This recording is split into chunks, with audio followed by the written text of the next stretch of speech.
Middle east और उबल रहा है। वैसे सऊदियों ने आज जो आपको एक छोटा सा अपडेट देता हूँ, जो सऊदियों ने यमन में जाके अब उस पर बमबारी की है जो एसटीसी सा जो यूएई द्वारा प्रायोजित या यूएई फ्रेंडली मलेशिया था, उस पर बमबारी की और 7 लोग उनके मारे गए। So things are escalating there as well.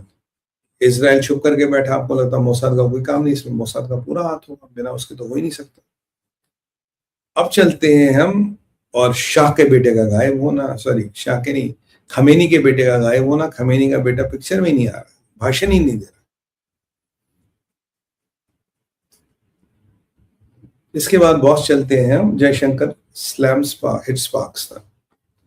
कल वो जो एक एनजीओ की रिपोर्ट आई थी, वो हमने डिस्कस की कि भाई इंडिया पाकिस्तान कॉन्फ्लिक्ट होगा, इनकी नेशनल स्ट्रेटजी है, ये है वो आप जानते हैं। आज जयशंकर साहब ने भी एक चीज बोल दी, भाई हमारे बहुत बुरे नेबर है, इनकी टेररिज्म स्टेट पॉलिसी है, ये आतंकवादियों को पालना पोसना रखना खाना पिलाना, ये इनकी नेशनल पॉलिसी, और इंडिया इसको नहीं मानता, इंडिया इससे नहीं दबेगा और इंडिया इससे बड़ा परेशान है। उन्होंने बोला कि इंडिया को पूरा हक है अपना सेल्फ डिफेंस करने के लिए, और अगर ये थ्रेट जहां से आता वहां जाकर इस थ्रेट को एलिमिनेट भी करना पड़े, हमें वो करने में भी कोई इतराज नहीं है। We can go down and eliminate the threat wherever it comes from. ये डॉक्टर जयशंकर ने कहा कि भाई ये थ्रेट को भी हम एलिमिनेट कर सकते हैं। याद करिए मैंने आपको कहा था, और उन्होंने कहा भाई खून और पानी एक साथ नहीं बह सकता, पानी नहीं मिलेगा, खून और पानी एक साथ नहीं बह सकता। यानी कि इंडस वाटर ट्रीटी जो भी अबेयंस में या सस्पेंडेड है, वो फिलहाल सस्पेंडेड ही रहेगी, कुछ उसमें हो नहीं वाला। याद कीजिए कुछ दिन पहले मैंने आपको समझाया था, एक पाकिस्तान के 30 लोग का ग्रुप इंडिया में इन्फिल्ट्रेट कर चुका है। हमारी सेनाएं उसे दोड़ा किश्तवाड़ में ढूंढ रही थी। मैंने कहा उनके निशाने पे वहां के 4 हाइड्रो इलेक्ट्रिक प्रोजेक्ट्स हैं, पर हमारी सेना ढूंढ के उनको निपटा देगी। Do you remember that? मैंने आपको समझाया था दूलहस्ती 3 बन रहे हैं, कितना मेगावाट है, क्या कितना क्यूसेक वाटर दूलहस्ती होल्ड करता है, जब बाकी बनेंगे कितना मेगावाट वाटर वो होल्ड करेंगे, they are all on Chenab river. मैं कहा मुल्ला मुनीर की औकात तो है नहीं कि यहाँ रॉकेट भेज के कुछ उड़ा दे, क्योंकि हम 4 वापस भेजेंगे। अब मैंने आपको ये सारा समझा दे, तो अब रिपीट मैं नहीं उसको करूंगा आज, but you know what I told you. और ये अब डॉक्टर जयशंकर साहब का एक इशारा था, हम पानी नहीं देंगे, खून और पानी एक साथ नहीं बहेगा। वहां मुल्ला मुनीर कह चुका इट्स एक्ट ऑफ वॉर, अगर मेरा पानी रोक गया तो मेरे को जाके एक न्यूक्लियर युद्ध, एक बैरक मिसाइल भी भेज दूंगा तुम्हारी तरफ। अब देखिए अगर दूलहस्ती पे डैम नहीं रहता या बाकी 2 के डैम स्कटल हो जाते, वट एवर रीजंस, तो आप पानी नहीं रोक पाएंगे ना। कोई पानी तो ऐसा ही नहीं कि आप डैम कल बना देंगे, हमारे डैम बनने में, क्रियान्वित होने में टाइम लगेगा। और ये जब सब के सब प्रोजेक्ट चिनाब पे हैं, और चिनाब का पानी आईडब्ल्यूटी में, इंडस वाटर ट्रीटी में पाकिस्तान जाता है, और कहीं ना कहीं जब आप इस तरह ये प्रोजेक्ट सक्रिय करेंगे, आपकी पानी होल्डिंग करने की कैपेसिटी बहुत बढ़ जाएगी, जिससे पाकिस्तान को तकलीफ है, जिससे पाकिस्तान की हालत खराब है। वैसे मुल्ला मुनीर बेटी की शादी से फ्री हो गए होंगे, क्या फर्स्ट फ्लोर से सेकंड फ्लोर बारात गई थी, मतलब प्लॉट भी सेम था, मकान भी सेम था, फर्स्ट फ्लोर से सेकंड फ्लोर बारात गई थी। तो बॉस ये हो रहा है आपका जयशंकर का कहना। देखिए अब जयशंकर साहब ने जो डिप्लोमेटिकली कहना था कह दिया। कल अमेरिका ने हमें कह दिया जी हमें पता आप हमला करोगे, आज हमने भी बोल दिया हमें हमला करना है, क्योंकि जो अमेरिका का थिंक टैंक का लीक था, दुनिया में 5,000 से 50,000 थिंक टैंक जो है, जो CIA से डायरेक्टली, पार्शियली, फुल्ली या इनडायरेक्टली फंडेड है।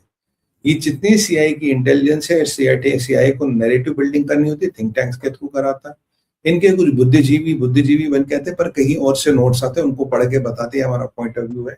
यानी कि मार्केट में चीजों को बेच के टेस्टिंग कराई जाती है कि जनता इसको कितना पकड़ती है। तो ये जो आइडिया था, ये ऑलरेडी अमेरिका ने कल हमें बता दिया जी हमें पता आप क्या करने। और जयशंकर साहब ने कहा अगर हमारा पड़ोसी बुरा है तो हमें जनता को बचाने का हक है, उसके घर में घुस के मारने का हक है, और जहां से वो टेरर आता है वहां जाके उसको खत्म करने का हमें हक है, यानी कि पाकिस्तान को फोड़ना पड़ेगा। और मैं आपको कल भी बोला, जिस तरह से आबादी बढ़ रही है, अगर आप पाकिस्तान और बांग्लादेश को तोड़ोगे नहीं बॉस, तो 2060 में बहुत ये दिक्कत आपकी और हमारी सड़कों पे दिखने लगेगी। इसलिए पाकिस्तान और बांग्लादेश को छोटे छोटे टुकड़ों में तोड़ना बहुत जरूरी है, इसके बिना बात नहीं बनेगी, बन ही नहीं सकती है। ये भी हमारी बात हो गई थी, ठीक है जी। तो मतलब डिप्लोमेटिकली उन्होंने हमें कहा थिंक टैंक्स के थ्रू, जयशंकर साहब ने जवाब दिया डायरेक्टली। तो अब जो अगला काम है वो ना थिंक टैंक का ना जयशंकर साहब का, वो अगला काम जो भारत की सेना का, और भारत की सेना को पता है उसको क्या करना है। किस जिहादी को कहाँ ठिकाने लगाना है, ये बिल्कुल सही बात है। और बांग्लादेश में भी आपको आखिरकार हिंदू देश काटना पड़ेगा, उसके अलावा आपका विकल्प है नहीं। अब जयशंकर साहब के इस बयान से पाकिस्तान में हड़कंप है, पाकिस्तान घबरा गया। पाकिस्तान सोच रहा है यार भारत कोई मिलिट्री एक्शन तो प्लान कर रहा है। मैंने आपको वैसे ही बोला था 2026 ना थोड़ा बहुत भारी है, देखते कौन बचता कौन रहता है। उम्मीद कर रहा हूँ सारे बच्चे, सबके घर परिवार सही सलामत रहे, पर 2026 थोड़ा मुझे भारी दिख रहा है, it's getting to be a bit tough. अब आते हैं नेक्स्ट टॉपिक पे, वो है चाइना और एनवीडिया। चाइना और एनवीडिया का क्या मसला है? ये आपको क्या दिख रहा है? घड़ी है ना, ये घड़ी। अगर मैं बोलूं इस घड़ी के अंदर एक रॉकेट कंट्रोल का बटन, और जब सुई यहां आएगी और मैं ये बटन दबाऊंगा तो ये रॉकेट ब्लास्ट करेगा कहीं से। आप बोलोगे सुमित भाई क्यों लंबी लंबी फेंक रहे हो? भाई एक शी जिनपिंग ने, ठीक वही हुआ है, शी जिनपिंग ने एक न्यू ईयर ईव पे एड्रेस किया। न्यू ईयर ईव पे एड्रेस करके बोला कि भाई जो अमेरिका ने हमारी चिप्स विप्स को बंद कर दिया, हमें टेक्नोलॉजी नहीं दी, that has proved to be a blessing in disguise. अब चाइना ने काफी एक नई टेक्नोलॉजी बना रही है, और चाइना अपनी सेमीकंडक्टर बना रहा है, डेवलप कर रहा है, and we have taken this challenge as an opportunity. बहुत बढ़िया। अब मैं एक चीज बोलता हूँ, अगर मतलब कहते हैं ना मरता क्या ना करता, अगर नहीं करते तो क्या करते हैं?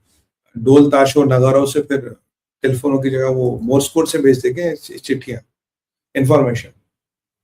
तो ये तो करना पड़ा।